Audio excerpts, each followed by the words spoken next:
Hello, everyone, and welcome to the Trees Around the Globe Student Research Campaign. This is webinar number 10. Can everybody let me know if you hear me? Just somebody unmute and say 10-4. 10-4, everybody. 10-4. All right, perfect. Thank you. So today, June 12th, 2019, and we have a wonderful presentation for you today. Lessons from a Southern Old-Growth Bottomland Forest. It's live from Congaree National Park with Dr. David Shelley, who is the director of the Old-Growth Bottomland Forest Research and Educational Center at Congaree National Park in South Carolina. So we'll get to his presentation and his Q&A in a little bit. But first, a couple things I want to talk to you about. First off, as you know, I always show this pretty little tree. I'm not going to go over it, but I show it every time just to push it in there. You know, get it in your brain, get it on your radar. Awesome news! As of May 28th, 2019, the ISAT-2 data is now live. So what that means is that the data is now publicly available to researchers, students, educators, anybody who wants to use data. Now, few caveats here. The data is, in its raw form is, virtually impossible to use if you don't have the correct platforms to do it with. But that's what we're working on and what groups are working on to get that data accessible for everyone who wants to look at that data. So, like I said, as of May 28th, the data is now live. And what the situation is here is that the data is stored at the National Snow and Ice Data Center, NSIDC, in Colorado. And what happens is that data then can be used on different platforms to look at the elevation maps of our entire planet. So we're looking at, what can be created, like digital elevation models can be created. We're looking at our, the height of things on Earth. And, the main focus here is looking at tree height, of course. So what I've done is I've looked at a platform called Open Altimetry, and this is recommended by ISAT-2 and NSIDC to view the ISAT-2 data.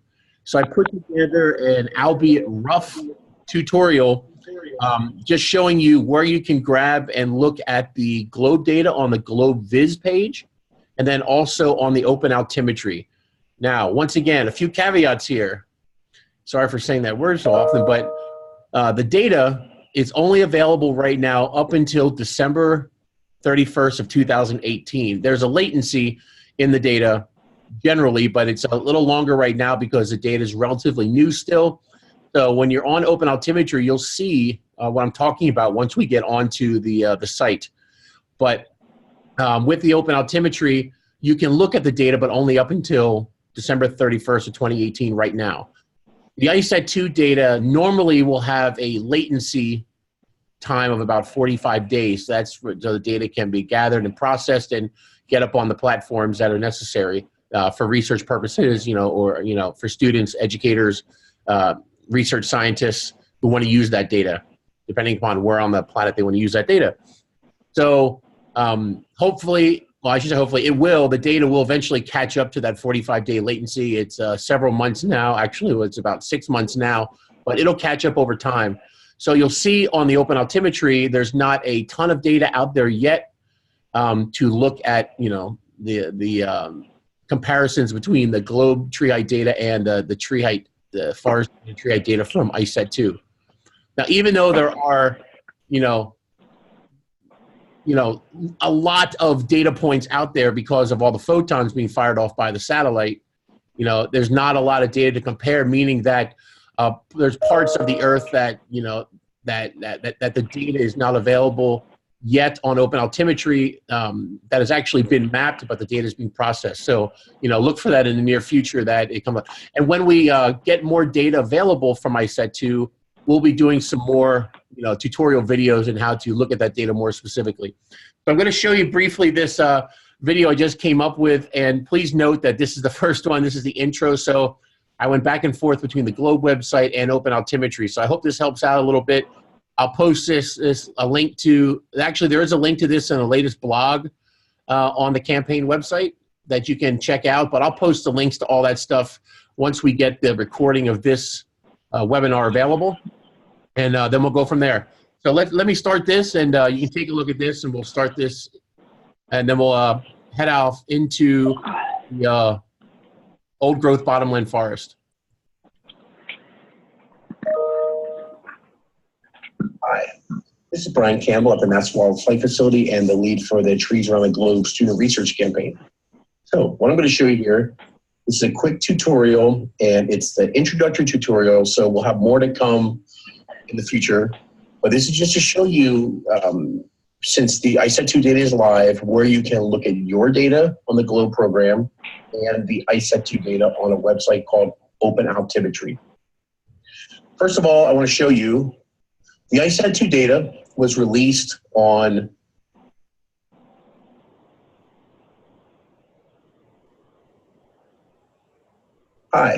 the 28th of May of 2019, and all that data is housed through the, right here, the National Snow and Ice Data Center, and it's just nsidc.org. I wanted to let you know that's where all the data is being stored for ICET2. A couple things I want to tell you about the ICET2 data before we begin is that, a few caveats. The ICET2 data is new. It was just released to the public, but the ICET2 data has what's called a data latency. The data latency is 45 days. What that means is that the data basically, from when the data is taken by the satellite, there's about a 45-day processing time until that data becomes available for researchers, students, teachers, the scientific community. So that's just the nature of the beast when it comes to looking at the data. So we're going to go to two different websites here. First, we're going to go to GLOBE. So if you're in Google, just type in www.globe.gov. That'll take you to the GLOBE website, and we're going to start there first. So once we're on the GLOBE website, we're going to go under GLOBE data, and we're going to go to visualize data. And we want to enter the visualization system by clicking on this blue button. This will bring you to the map, and we go up here to the left under the little picture, the GLOBE picture. It's called layers, protocol layers. We're going to go down to biosphere, click on that, biometry tree heights, and then tree height. And then you're going to hit submit. And when you do that, all the tree height icons will pop up of where tree height measurements were taken. So first what we're going to do, though, is we're going to go up to this little button that has three dots on it. That is what's called the base map, basically what you see in front of you. We're going to change it to satellite because it'll be easier to use with the Open Altimetry site. Here we have satellite map. We're going to just zoom in. I'm just going to zoom in, just double clicking on the map, and this will zoom us into closer into the map. So what we're going to do is we're going to go in here to Oregon, okay? And let's go right here. It looks like a lot of measurements were taken right in here. We're going to go in as far as we can. All right, and this is on the GLOBE website, the visualization system. All right, actually we're going to zoom out just a little bit. It's a little close. Well, now let's go a little further. Why not? You can see tree measurements were taken. There's a bunch of trees right there. All right, let's hold it there for a second. We're going to flip over to another Google page that you should have opened up. And what you want to do is type in Open Altimetry. Oops, sorry, altimetry.org, okay? And then click enter. That'll take you to the Open Altimetry page where the ICET2 data is currently being visualized. So let's click on the red button that says Browse ICET2 Data. And what you're going to see here is you're going to see a global map come up with all these squiggly green lines. What those are the ICET2 tracks. And also what we're going to do here is we're going to zoom in to Oregon, just like we did on the GLOBE visualization system. So once you zoom in further, what you're going to see is, though, you're going to see lots of red pop up, okay? These red lines are the ICESat paths. What we're looking for are the green ones, okay? We're looking for the green ones. So let's zoom into just about where we were before, and this takes a little bit to do here. We're gonna go in here and figure out exactly where we are here. Let's zoom out here a little bit so we can get as close as possible. Actually, let's go down here towards this little island. I believe there were some tree measurements taken down here. And we're going to go right in towards that island. Then we're going to go back to the open altimetry page. Then we're going to, let's find that island. Sorry this takes a little while to do, but we're hoping that the folks at Open Altimetry they will be able to go in there and locate, specifically a latitude, longitude when you go in here. So let's go in here to this again. Let's go in here and let's make sure that we have the right spot. And it's kind of fun to play with while you're in here.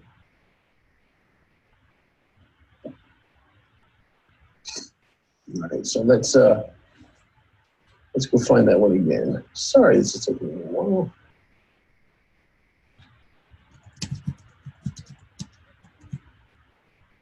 Yeah, I might have zoomed a little too far just to make sure where we are. All right, altimetry, let's go back a little bit. I'm showing you this because this is kind of a tricky thing to get into, okay? All right, so let's go here.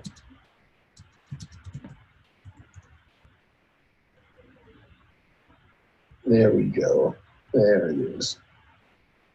Yeah, that's what you might have to do when you get into this, because it's really tricky to do until we're able to add a latitude, longitude in here.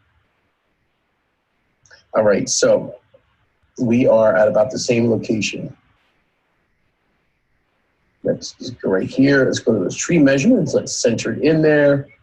Let's go in here and center it as well. Now, the tricky part here, again, is to find a ICESat track that came over the area you're looking for of your location where you took tree measurements. So we're going to go through November. We're just going to hit a couple buttons in November.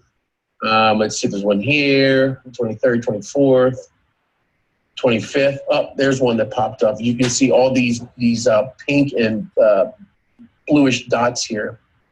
Close to that area, all right?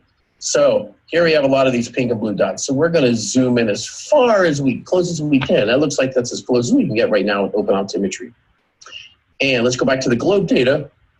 And it looks like it's a little south of that island here. So let's see, we've got some here. All right, here's one.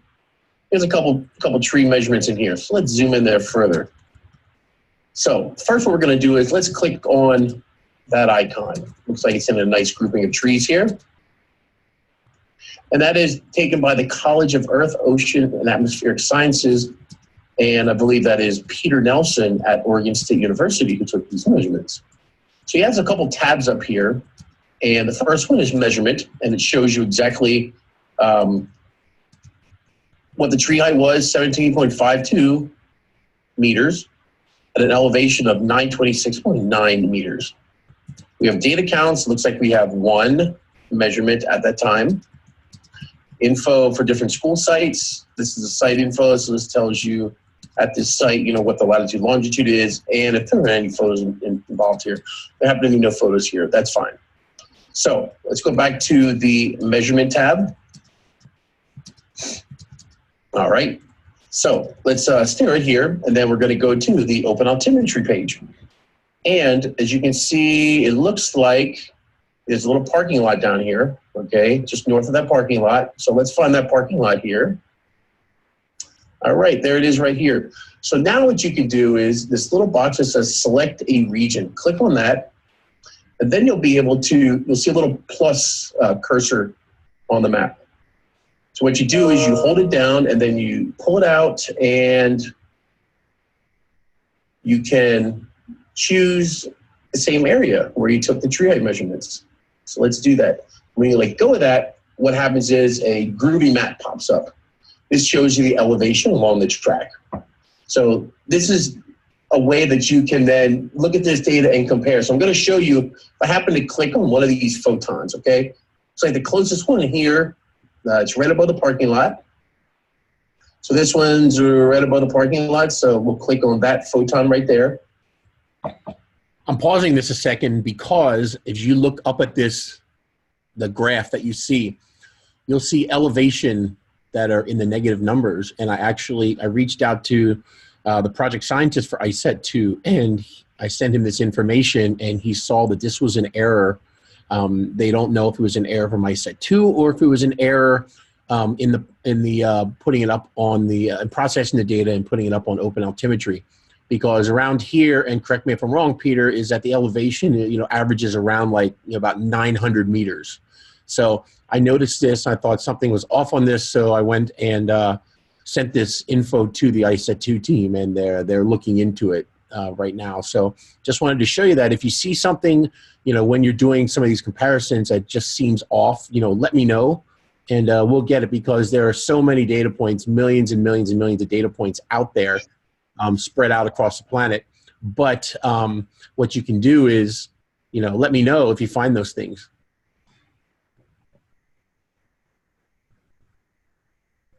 And it'll show you where the latitude of that photon was, longitude of that photon, and some other information. And if I click on View Photon Data, we get this great graphic here that shows you exactly, everything about this photon data for this segment. So that's a little complicated right there for what we want. So we'll go ahead and exit out of that one. But what I wanted to show you here, and I should mention that as time goes on, we will have a lot more data for you to find, and compare to your tree height measurements, simply because the data out there right now is only from September 15th of 2018 to December 31st of 2018. Once this goes on, even in the fall and in the winter of 2019, we're going to have a lot more ICET2 tracks that you're going to be able to see this photon data from. This introductory tutorial was just to show you the two different websites that you can look at to look at your data: the Globe visualization tool, and then the Open Altimetry site. And just play around with this, explore it. If you have any questions, my email is Brian, brian.a.campbell, CAMPBELL, @nasa.gov. And if you have any recommendations or anything, I've sent a couple recommendations to the folks at Open Altimetry about being able to basically send your geolocation, type it into the site, and then it'll show you when the ICET2 tracks are close by. I don't know. I haven't got an answer for that yet, but hopefully in subsequent tutorials, we'll be able to figure that out. So I hope this helped out a little bit. Explore, check out your area, see if ICET2 flew by your area in the data that's available currently, and then possibly do some comparisons. It might be tricky to get an individual tree. You can get close to that area and look at that. So, and as I mentioned, we'll be able to see more trees, more tree height data in the near future. And I should mention on here on the map, this doesn't discern, what the elevation is, if it's showing a tree, or if it's showing a building. Okay, you just have to get as close as possible to this, and hopefully, at some point when we have more data, you'll be able to get it on individual or even clusters of trees. So that's it for now, and talk to you soon. Today is June 5th, 2019. Bye-bye. All right, so I hope that helped out a little bit. As I mentioned that, as the data comes out and as we figure out, how the best to do it, and we work with Open Altimetry, we'll get that out there. So this is just the introductory discussion on it, little tutorial, just to show you where to get the data. And you will see it. We'll take some practice to do some of the comparisons. And hopefully we'll, one of our goals for the second year of this campaign of the Trees Around the Globe Student Research Campaign is to make that data easily comparable between ICET2 and the GLOBE data. We're not there yet, but since the data just was released literally a couple weeks ago, we're working on that. We had no access to the open altimetry data for ICET2 until 2 weeks ago. So working on that, so stay tuned. All right, so moving on, we have the top May measurements for tree height, greenings, and land cover. You can see we have several. I highlighted several here. These are the top ones. We actually had a lot for greenings, and you can see it in the blog. If you go to the blog on the campaign page, there's also a link to the the webinar invite that takes you to the blog as well. For tree height, the two main ones were from Poland and the United States. In Poland, Magic and Edwards in the United States. In greenings, we had our top ones from the Ukraine, Poland, Lithuania, the Czech Republic, the United States, and the Netherlands. And land cover were in the United States, Jeff Bauman, who's, I believe, on today, and then Poland and Japan. So we had some great ones. Now, I should mention that these are specifically ones that are done through the campaign participants through the GLOBE website, not necessarily the GLOBE Observer for the tree heights and the land cover. No greenings one yet for that. So these are countries that participants submitted at least 10 measurements. So, you know, kudos to everyone who did this, and we had a lot of measurements during this time. Now, coming up, as you know, we've had 2 intensive observation periods for the campaign. In January, we had tree height, where we had almost 700 measurements. April, we had land cover, where we had almost 700 measurements. Starting next month, for the entire month of July, we will be back to tree height again. So I know a lot of the schools in the Northern Hemisphere, well, the majority of the schools in the Northern Hemisphere, other than those that go year-round, will be off for the summer, so we might not get a lot of tree height measurements from the Northern Hemisphere like we did in January, hoping that the Southern Hemisphere jumps in and takes a lot of the measurements. But look for taking tree height measurements in July 1st through July 31st. We'll be looking for all the tree height measurements. And as a reminder that each participant who even submits one during this time becomes a participant, and they will receive a virtual IOP participation badge put on their profile. And then also the one who wins, will get a virtual IP winner badge and a virtual one-on-one Q&A session with a NASA scientist, researcher, and engineer.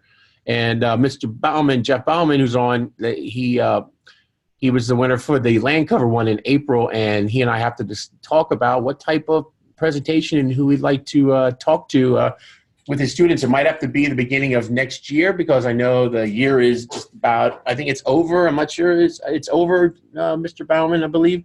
So it's going to have to be, beginning of the school year, sometime in the fall. So congratulations to everybody, but please stay tuned, and start taking some great tree height measurements for July as part of the intensive observation period. And then, hopefully we'll be able to do some comparisons between the tree height data we saw in January versus the tree height data we saw in July. So we wanted to change seasons on you here. We wanted to get a multi-season tree height measurements and observations. And then I should also mention that in October, we will come back to doing land cover.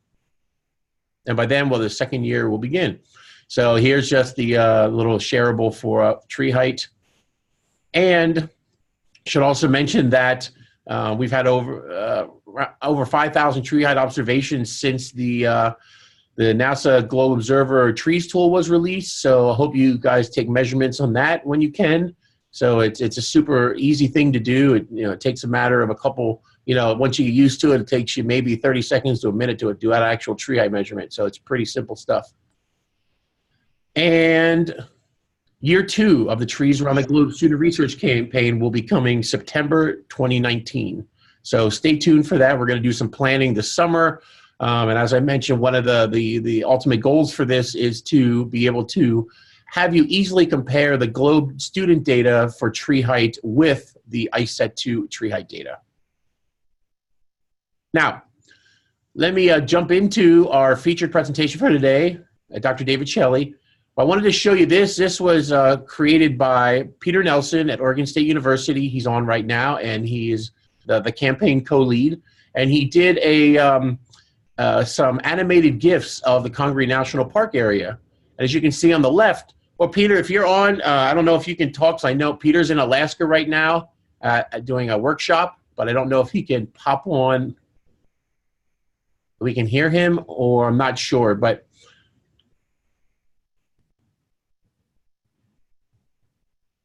all right, so I'll go ahead and talk quickly about this. So if you look on the left side, it's a animated GIF. The time frame is April 1st through May 20th, and it covers the years 1984 to 2019.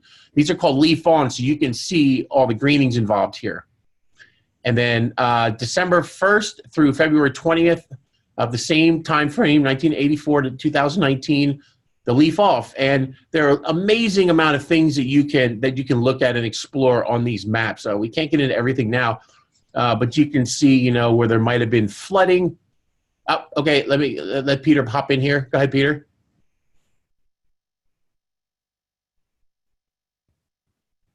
Sorry, we were private chatting here. To apparently maybe the connectivity might be a little strange up there in. Hold on, let me check this out, Peter.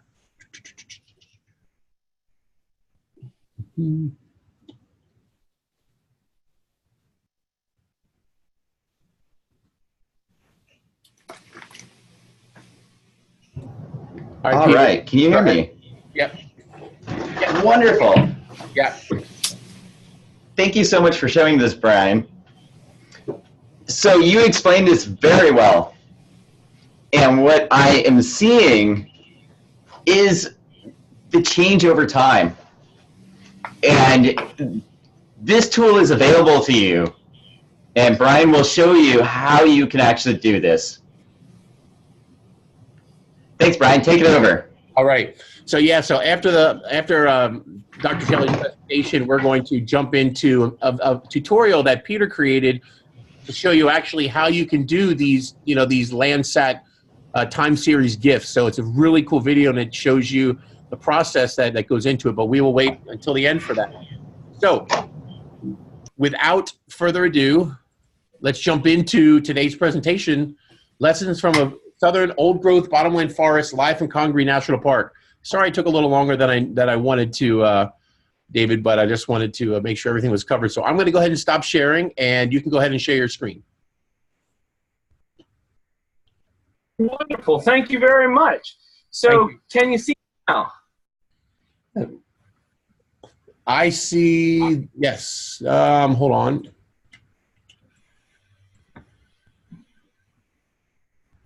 It says host disabled attendee screen sharing. All right. Not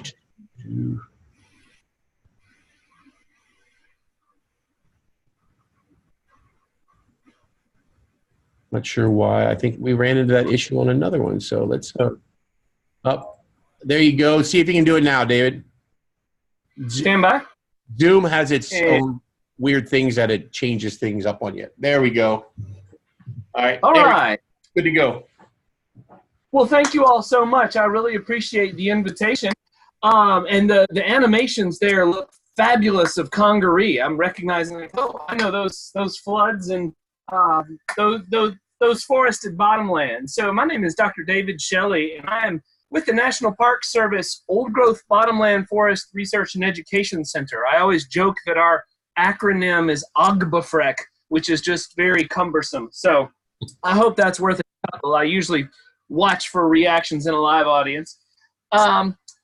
But I really do appreciate the chance to be here. So I am with the National Park Service at Congaree National Park, and I've also worked with the Earth to Sky program through Goddard Space Flight Center. Shout out to Anita Davis, who's on the line today. Thank you, Anita, for all your collaboration, and it's why we're here. So wanted to talk through a little bit about this special place called Congaree National Park, and to jump right in, I'm trying to get our, all right.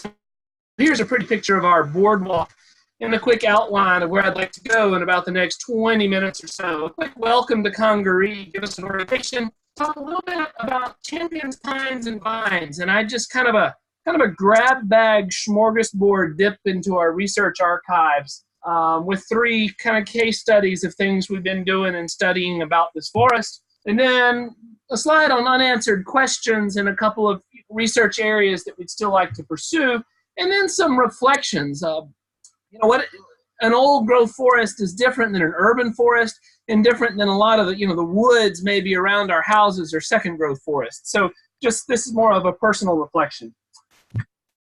Jumping in on a map. So this is a map produced by the United States Forest Service in 1960. What we see here is the southeastern United States, so southeastern North America, and we have, my cursor doesn't show up well on this page, but Florida, FLA there in the lower right. And then the Mississippi River Valley, starting in Louisiana, moving up through Mississippi, Arkansas, and Tennessee, and Missouri and Illinois. And the blue star here is where Congaree is. So this was a paper done in 1960 before GIS of the previous extent of these kind of alluvial bottomlands. So these floodplain, river valley floodplains that would have originally had pre-European contact, large extents of old growth forests like this. And not pristine, mind you. The Native Americans did a lot of work in these areas too, but very different regime. And we're going to come back to this idea of pre-European and African arrival in North America, and where we are now a little bit later. But zooming in, this map shows very much the area from the animations we saw a few minutes ago, and this is Congaree National Park. So you can see most of the visitor contact areas are located in the northwestern part of the park. We're approximately 27,000 acres. About 93 or 4% of that are forested bottomlands. By bottomland, we just mean a floodplain. One of our legacy names is Congaree Swamp. Here in the southeastern United States, scientists and geographers and foresters have kind of agreed that a swamp is a place with permanent standing water and trees. We are a floodplain, so the water goes up and down. That blue line that borders the south of the park, and then the blue line on the eastern edge of the park on the right-hand side are the Congaree and Wateree rivers. And when these rivers go up and down, water levels in the floodplain can rise and fall 10 feet or more. And so the whole forest becomes one giant slow-moving river 3 to 4 miles wide at times. We get about 160,000 visitors per year. Our visitation has gone up significantly over the last several years since we became Congaree National Park. That change was done in 2003. We are on several European sites. I've seen some Dutch and German sites that reference Congaree as places to go, and we do get some international tourists from all over the world come to see us. So here's a pretty ooh-ah spot. Cedar Creek is a tributary of the Congaree River that flows through the forest. And this is just a quote here from, in 1963, the Park Service was exploring protecting this area as a national park. And I will just read this one. The swamp-like floodplain with visible former river courses reflected clearly in its topographic and vegetative patterns emphasizes the relationship of the geology to the biology of the area. The biological and geological attributes of the area are in themselves worthy of national recognition. So this area, that Putnam map that we saw first, we used to have probably 35 million acres of forest like this across southeastern North America.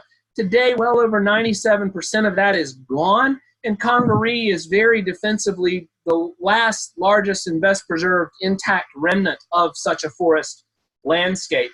And in 1970s, there was a real grassroots campaign to preserve this park. And I've heard environmental historians say that the protection of this park was one of the best kept secrets of the modern environmental movement in America in the 1970s. So kind of with the onset of Earth Day, Rachel Carson's Silent Spring, a lot of those social movements. So that's really why we are here. Here's an up-close shot of a cypress tree. So bald cypress trees are related to the sequoia trees out west. They don't get that big, but these are called bald cypress because they're needle-leaved trees. They're gymnosperms. They have cones, but they shed their leaves in the winter, so they go bald. So kind of like for a lot of students, you learn all the spelling and grammar rules and then all the exceptions in the English language. You learn that cone-bearing needle-leaf trees are evergreens except for these here. So it's a fun little exception to teach them. This is our mission statement. Congaree National Park protects, studies, and interprets the resources, history, stories, and wilderness character of the nation's largest remaining tract of southern old-growth bottomland forest and its associated ecosystems. So if you look around in the leaves, you often ask for a show of hands who sees it, but there's a brick in the middle there. So there's a long human history here. And I love this quote. This is from a master's student who wrote about the history of the preservation of this park, Elizabeth Almley. And she said that human history is not an appendix or worse, an intrusion on a wilderness story. It is part of how a place comes to presently have such valued natural characteristics. So we are very well known for our old growth trees, but there is a history of human interaction with the landscape. Pre-European and African arrival, a colonial era, pre-Civil War in the United States, and a post-Civil War. There's a Reconstruction era story here with the local community, moving up through hunters and fishermen and the preservation of the park in the 1970s. Here's a quick graph that just shows two competing lines or two parallel data sets. The blue line, so the stage or depth of water on Cedar Creek, that tributary we looked at earlier, and the red shows precipitation. So if you notice here in May, June, July, August, and September, precipitation goes up, but Cedar Creek is really, really low. And this is where I like a show of hands with a live audience to say, what do you think? But it's evapotranspiration. So this is a deciduous forest. All the trees leaf out, and even though we get these more rain, we get these late afternoon convection thunder showers, in the summer we tend to have really low water levels in our superficial aquifer and in our creeks. This is an image, it's written on the slide. 1989, Hurricane Hugo was a massive storm that slammed into the South Carolina coast. And hurricanes are one of the principal natural forms of disturbance involved with this forest. So we do get floods that come down periodically, but hurricanes can cause a lot of wind damage to the trees. So shifting focus a little bit, thinking about the trees growing here, not just the water flood regime. Hugo caused massive damage, and we've had a lot of research about forest succession. This is actually an adze head that we found out in the park. There were historical logging operations. But human impacts are also, when we look at this forest, we have to think about them as well. So first degree or primary human impacts include direct timber, agricultural, and earthworks operations historically in the floodplain. But we also have secondary impacts. This doesn't mean that they're lesser in extent, but they're caused by human activities outside of the immediate area. So these might include legacy sediment. So they let topsoil wash down from our watershed, alter the hydrology, the way that the floods come. The climate change is an issue here, and then also introduced species, invasive species of plants, but also hogs that were brought by the Spaniards as early as 1541. That's the earliest written account of this area. So all in all, what I want to present is the idea that Congaree, as a forested floodplain, has all these 5 components in it: the atmosphere, the biosphere, the lithosphere, the hydrosphere, and the anthroposphere. That are all interrelated. You can't study one without studying the others. I'm a geologist by training, but we do it all here, and it's an awesome place. So jumping in a little bit about champions, pines, and vines. For champion trees, the picture on the left is actually the United States national champion loblolly pine tree. It's the largest loblolly pine anybody can measure across this country. And that one big branch at the top would be a huge loblolly pine tree if you put it in the ground anywhere else. But it's a branch on this one. On the right, we actually have an old growth bald cypress tree. This goes to show the height. This fella here was an awesome intern, but he is over 6 feet tall.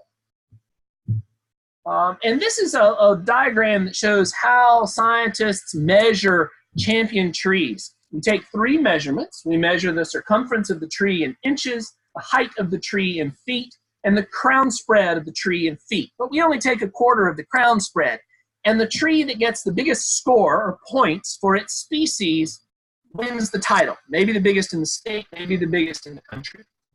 And there are lots of folks who they have a day job, but they're real passionate on these big trees, and they just hike looking for big trees. But we did have a coordinated study in 2017. This is Dr. John Kupfer at the University of South Carolina.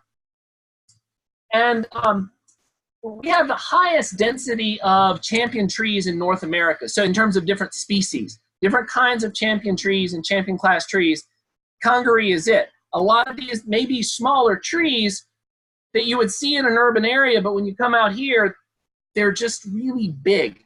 Again, not the size of the sequoias out west in the western United States, but for their species, very, very large. We have really good growing conditions, and we have an historical lack of disturbance in many areas of the park, not all of it.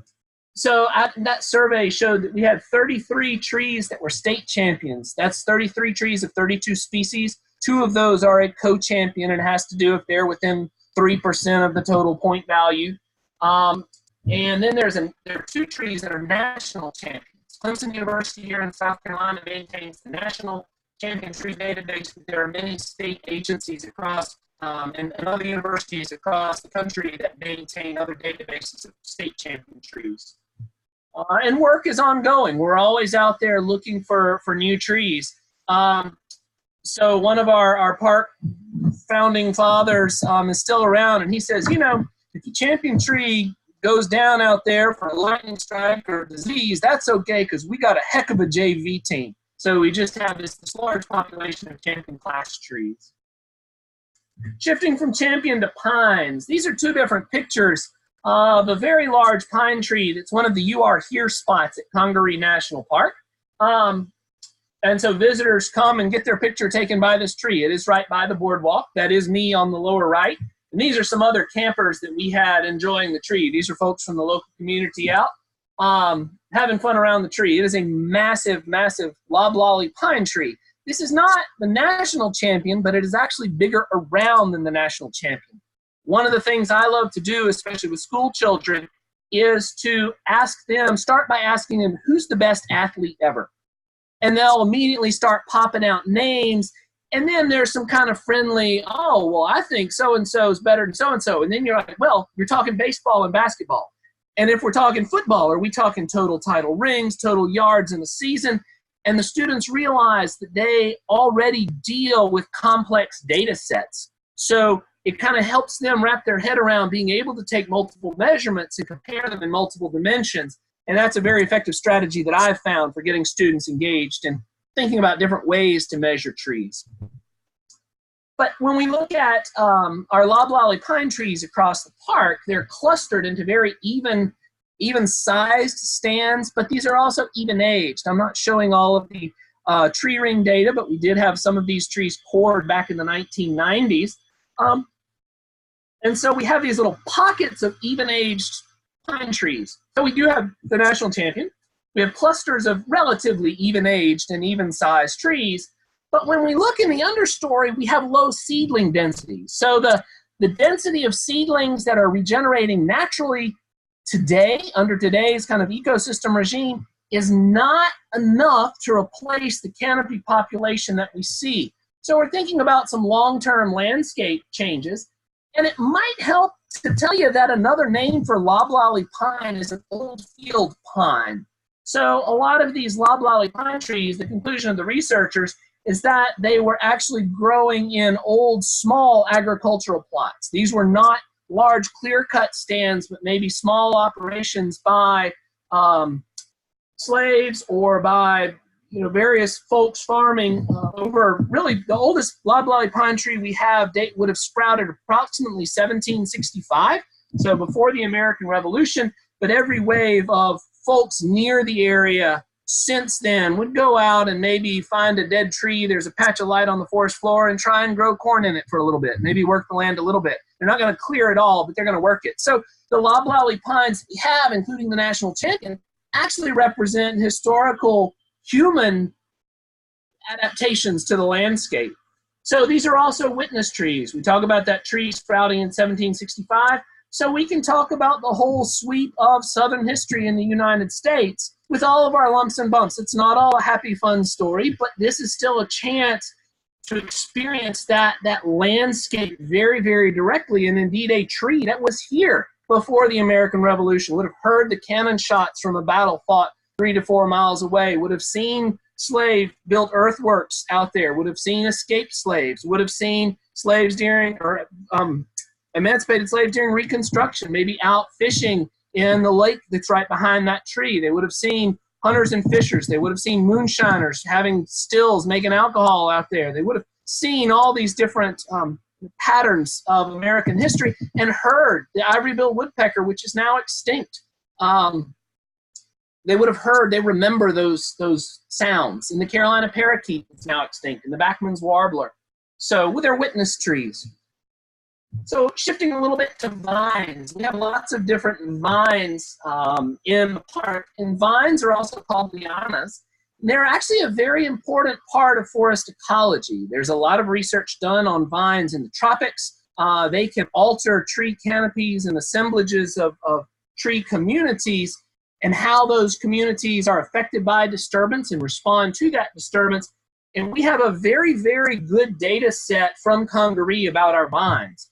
We actually have 28 species of vines here in the park, and that's out of a total of 45 in the Carolinas. Now, the Carolinas also include the southern Appalachian Mountains, so we actually have a 64-ish% of the biodiversity, the vine biodiversity, which is incredible out here. And over the 20th century, our research on vines, we can actually core vines to see growth rings, just like tree rings, and they can tell you about growth histories and then how they would respond to different events. A general increase over the 20th century, and we can start to see a few subtle differences. In previously logged areas, we get rattan vine. In clear cuts, we get Virginia creeper and wild grape. In select cut areas where folks would go in and say, hey, I just want the cypress trees and we're going to leave everything else, but we see grapevines moving into that type of disturbance. And then in salvage logged areas, we get poison ivy. We're going to come back to poison ivy in a minute. And then Hugo, I showed you that hurricane come through. There was a lot of damage. It was very patchy, but a lot of our research is focused on how the forest is recovered in those areas from Hurricane Hugo. I am seeing a couple questions pop up. I'm going to get to these, but really appreciate it. So here we have two different plants. On the top, we actually have Campsis radicans, which is trumpet creeper, and on the bottom we have Toxicodendron radicans, which is otherwise known as poison ivy. So I'm going to call this slide a tale of two radicans.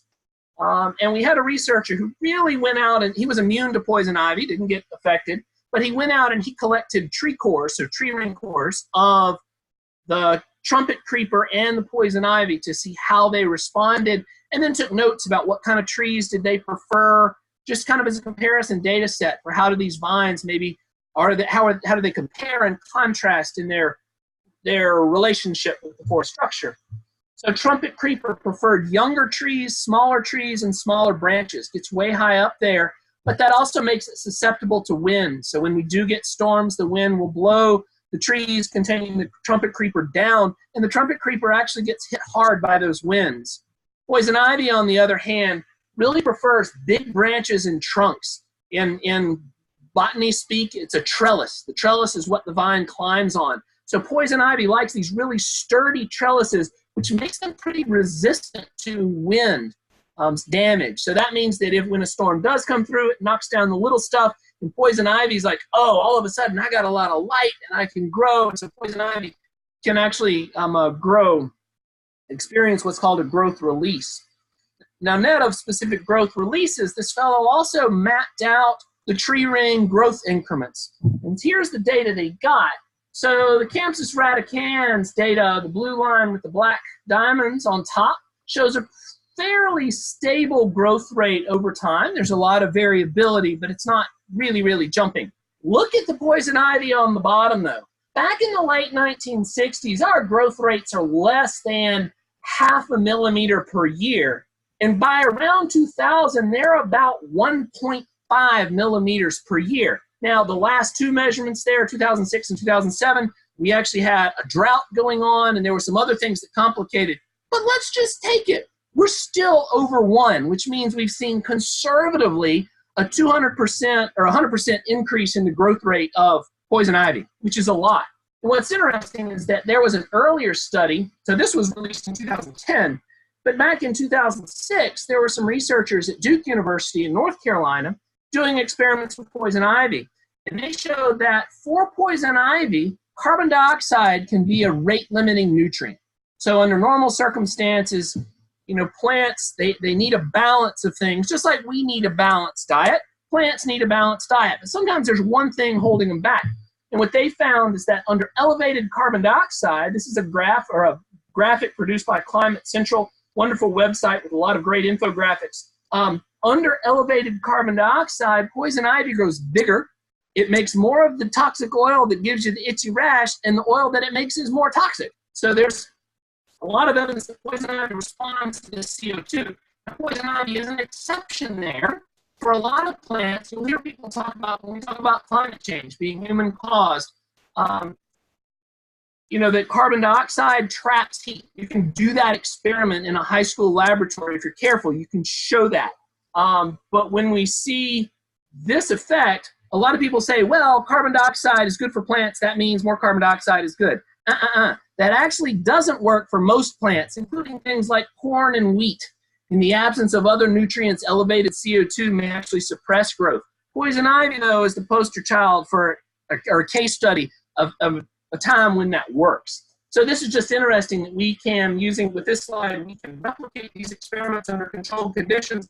And when we go back to Congaree, lo and behold, we can see increases in the absolute growth rate of poison ivy over the late 20th century. Just kind of a neat, well, it's a neat connection, albeit scary, but it's good for getting folks' attention. It's a teachable moment. So close in on a few unanswered questions, and I know we're getting close to time. These are some researchers. During the 1970s, there were plans to clear cut what is now Congaree National Park, and folks came in here and led a grassroots campaign to preserve it. So this is one of the iconic photographs from that time. So a few unanswered questions. What was the previous extent of these forests? I started showing you that Putnam 1960 hand-drawn map. You know, on a GIS, just the line weight of a pen stroke is a significant source of error. So we actually have started working with some folks to use the new EPA ecosystem level 4 maps to try and back calculate what would have been the previous extent of these areas. It's still a work in progress, but that's something we're chasing. Think about legacy sediment. So even by the late 18th century, folks had cleared our watershed and allowed a lot of sediment to wash down here. Post-European contact sedimentation rate, so the rate at which sediments stack up, went up 1,900%. There is not a decimal off there. I checked the math 3 times. And legacy sediment means that the soils build up really, really fast, and that can change the soil chemistry and function and hydrology and lead to new tree species assemblages. That maybe they've never been cut, but that particular tree community didn't exist before European and African arrival in North America, so isn't an old-growth forest. It's one of those philosophical moments to think about how we as scientists work on classifying the world around us. Also looking at climate change, questions of phenology. Across the southeastern United States, some trees actually leaf out later because they don't get cold enough long enough to convince them that winter is past. So there's this chilling effect requirement. Again, you can replicate these chilling effect experiments in high school greenhouses. You can do these things and show that trees need to chill out before they're convinced that winter is past. But we also have questions of flood regime, so climate change, but also development, paving of surfaces in the watershed, change the speed at which rain gets into our rivers, spikes the water. So the water level that would have used to have maybe a gentle rise and fall now goes up really, really sharply in a different way that it didn't before that development. So last but not least, reflections. Here's a pretty ooh-ah spot. For what do old growth forests, mean? Kind of for me as a ranger, as a citizen, as a parent. And I find them to be honest landscapes. In most urban landscapes, if a tree falls down, within a couple hours, a grounds crew is going to come clean it up. Or they're going to prune maybe a diseased branch back. But when you're out in an old growth forest, you see life in all trees in all phases of their life cycle, and you see the imperfect ones. So it's a very honest landscape, I think, and that's reaffirming. It's real. They're also primeval.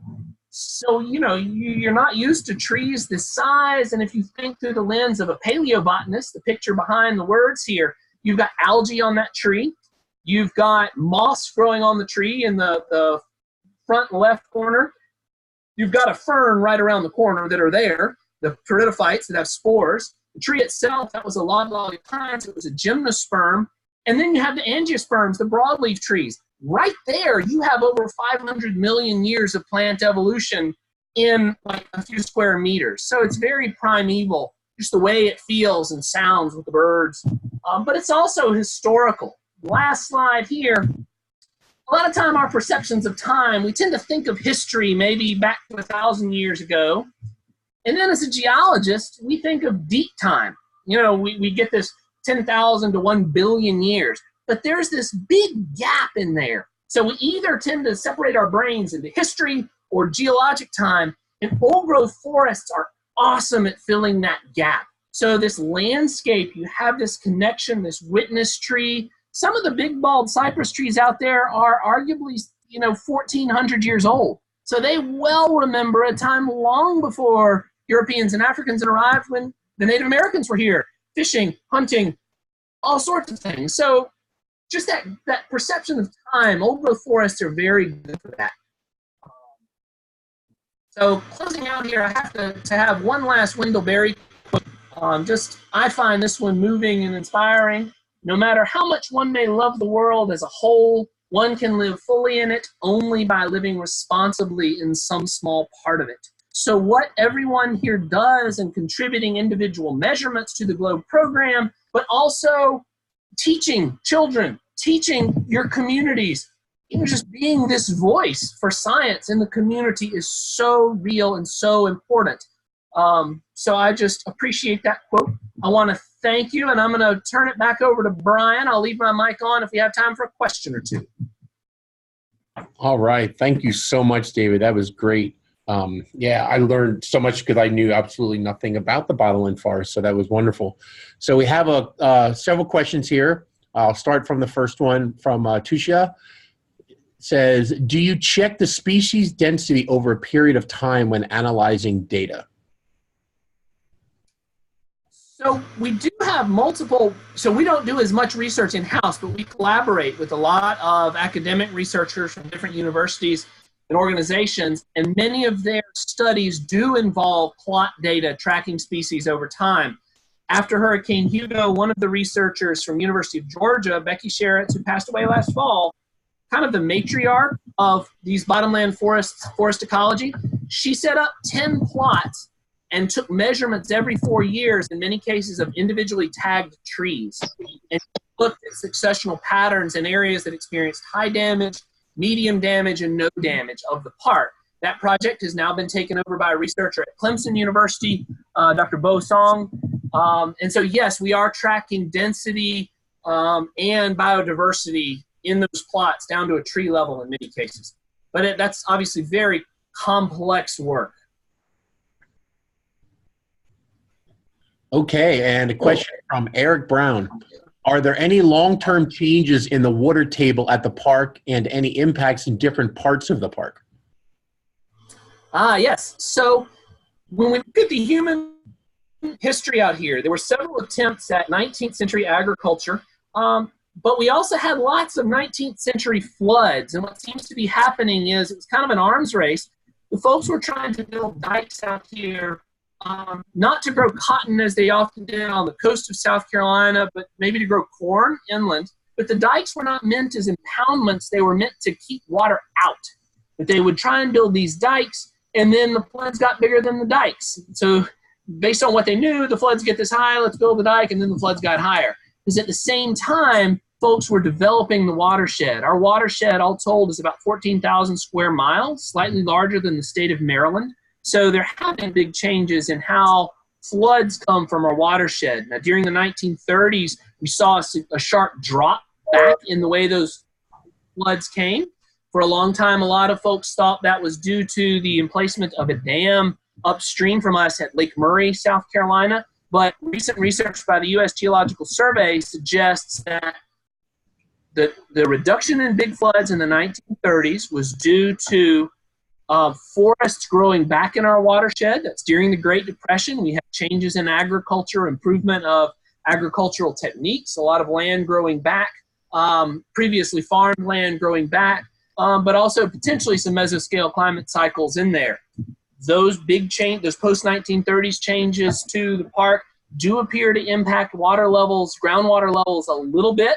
They tend to, the operation of the dam, I should say, does tend to close the water level fluctuations a little bit. It'll, during the summer when they're very low, it tends to raise that, nip the bottom off those, the summer low points, and also nip the top off the winter high points seasonally. And that is due to the dam operations. So a couple different answers to the question.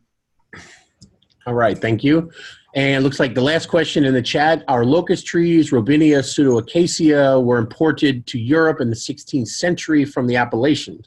Do you have such trees in your park today? And this comes from Marcus in Switzerland. Yes, Marcus, thank you. So we do have locust trees. I don't know the details about the species or distribution or biology of locust trees at Congaree National Park. I do understand that there is a very large locust tree growing just across the river on private land, one of our park neighbors and friends. If I remember him correctly, it is a state champion locust tree. But we do have locust trees here, and I know of other friends and colleagues who own land in the Southern Appalachians or work with land in the Southern Appalachians, and they do have locust trees up there. Incredibly hard and dense wood, as I recall them saying. Excellent, thank you. Well, we'll end the questions there because we are over our allotted time, but what I'm going to do is I'm actually going to first say thank you so much to Dr. David Shelley from Congaree National Park. Thank you so much for the presentation, and if any other questions pop up, I'll be sure to pass them on to you. Then the recording of this webinar will be on the Globe website probably later today or first thing tomorrow after I get the recording back from Zoom. So I also wanted to move on, and I understand if some people have to leave for meetings or other engagements, but I want to show you what we talked about earlier about making the a Landsat time series image and with a tutorial through Peter Nelson. So I'm going to share my screen again just so we can start this video so you can check this out. Let's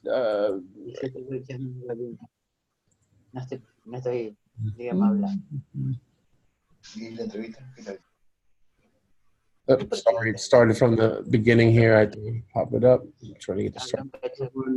All right. Here we go. All right. Sorry, let's do from current slide. All right, here we go. All right, making your own satellite animations of change. You can see here, you can see a bunch of the animations here that are running on the screen. Once again, this was from Peter Nelson. And he's going to talk to you a little bit today in the tutorial about one that he did of Babyfoot Lake in Oregon. And he also provided me with some PowerPoint slides of some of the links that he's going to talk about in this tutorial. So I want you guys to, all of you, to check this out. This is a great tutorial on how to do this, and it might be very helpful for the students that you have who want to do research projects and maybe make companies as part of the research projects locally, nationally, or for Globe International Virtual Student Symposia, IVSS. So let me start this right now.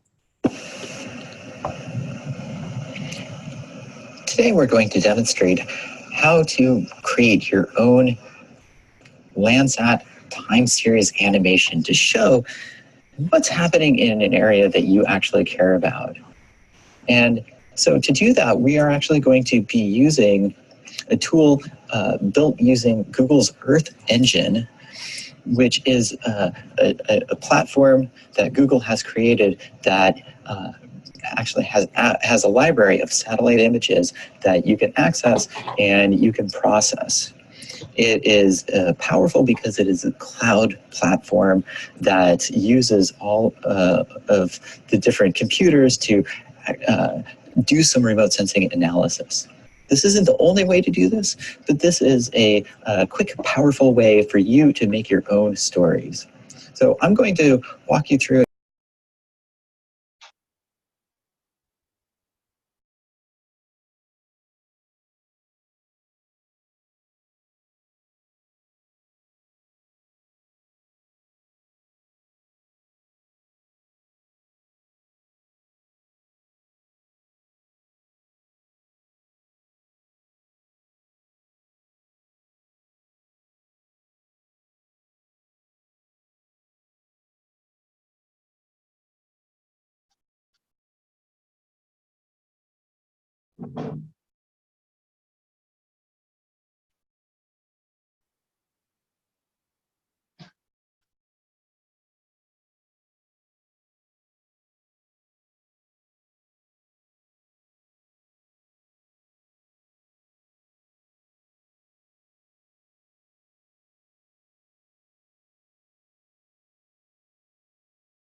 Brian, this is David at Congaree. I think you were on mute, which is including the video sound. See the lake very well, but I can see some other patterns.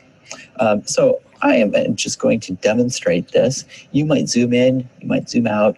There are some nice instructions on how to do this in the lower left corner.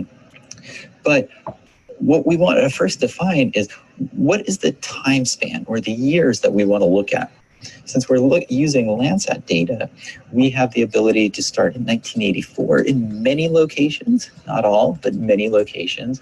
And using the whole Landsat archive of satellite records, we should be able to come up to 2019 and the present. So first thing is figuring out what's the time span. So we're just going to go with all of that, of the years there. Importantly, you can look at specific times of year and go through that. What I am going to do is take an average of the whole entire summer months. But I'm actually will change that to focus a little bit more on the July time frame, and then also a little bit more in the August time frame, just because that's when the fire was happening area and get started. You can choose other dates and you can find interesting patterns. One thing that's really important is you can change the way the satellite image looks. So you might play around and test this out. You can learn more by following this link to look at the different red, green, blue RGB combinations of that imagery. There's also resources that we'll provide to give you more insight into the Landsat satellite imagery. and these options, what this swir means. So I am going to come down here and do this red, green, blue, which is similar to our natural color image. Red, green, blue, similar to what our eyes see. So I am going to also just keep this at a default of 5 frames per second. And that actually means it will be showing 5 years every second. So you can slow that down and show 1 year per second, or you can increase that all the way up and you can flip through all 30 years in 1 second. So it depends on what you're trying to do. So I'm going to take that back down to the 5, just because that seems to work well. And then I will define the area that I am interested in looking at. To do that, just make a point, click with my mouse, and just go down and make a square. And you'll end up clicking 5 times to close out that square. And it will automatically send the request in and start processing and producing your preview image of what this looks like through the Landsat combinations of the red, green, and blue satellite wavelengths and bands that are being measured. So we'll give this a little bit of time. If you have a large area, it can take a lot longer. As the instructions say, sometimes you might need to zoom out or you might need to zoom in depending on the speed. And so currently, this can take a little bit of time if you're on a slower internet connection, but give it a little bit of time.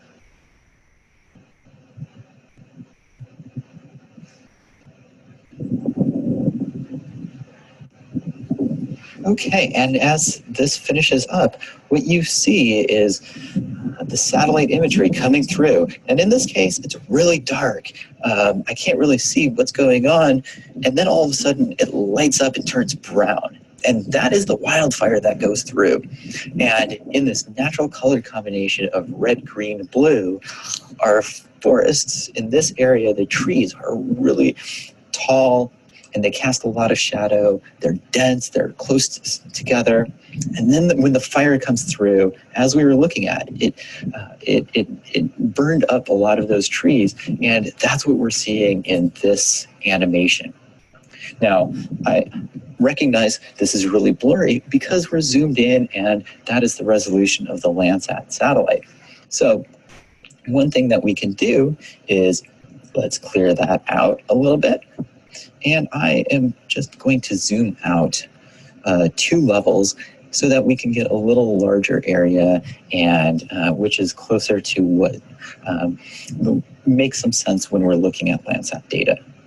And so depending on where you are, you might need to zoom out, but I'm just going to click through again and create a box of an area of interest at this zoom level 13. Which gives me about 10 kilometers in width going across, which seems to be a pretty good size. So again, this just takes a little bit of time to process through. And so as this finished, we see a similar scene as we did before, but now we go from green across this forested landscape to, in 2002, you can see the effects of the fire turning the landscape brown. And that is the loss of trees. So interesting with this natural color combination, it doesn't show all of that very well. It's all kind of dark. So you might try some other band combinations to be able to show what that actually looks like too. You can go in and if you just do your save image as, you can then download this as a GIF file, an animated GIF, and be able to work with that and post that up and show other people what you're interested in. If you are inclined, there is a way of actually adding the years to this. It takes an extra step, and I won't go into that right now, but if you are so inclined, feel free to follow that link and learn more. So we have now switched the combinations to make the forests stand out a little bit more, make the whole image a little bit brighter by using a different combination of the shortwave infrared, the near infrared, which we can't see at all. But as you can see, all of a sudden that image that was kind of dark in that natural color, we now can see the same green as that forest. And then you quickly see that red come through, which is the wildfire that burned up that whole area. So you can just see how big 10 kilometers across was really impacted by this fire. So we look forward to seeing what you end up producing yourself by using this experimental tool that gives you the power to do storytelling using the Landsat archive and the Landsat satellite imagery.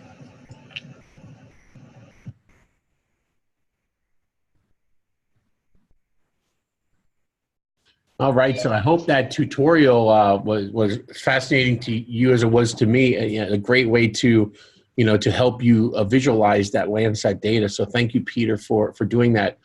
That video will also be on the website after we get the recording of this webinar up there. So I should also mention that next month, for the next 2 months, July and August, we won't have a webinar. Next month, we'll focus on the tree height intensive observation period for all of July. August will be more of a planning phase for the campaign team. And then in September, we'll be back with a webinar date to be determined, starting year 2 of the Trees Around the Globe Student Research Campaign.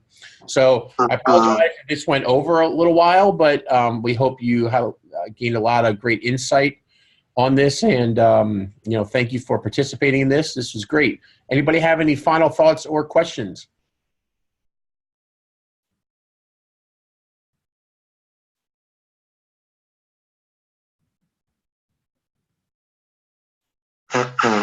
All right. Well, thank you so much, and we will see you soon.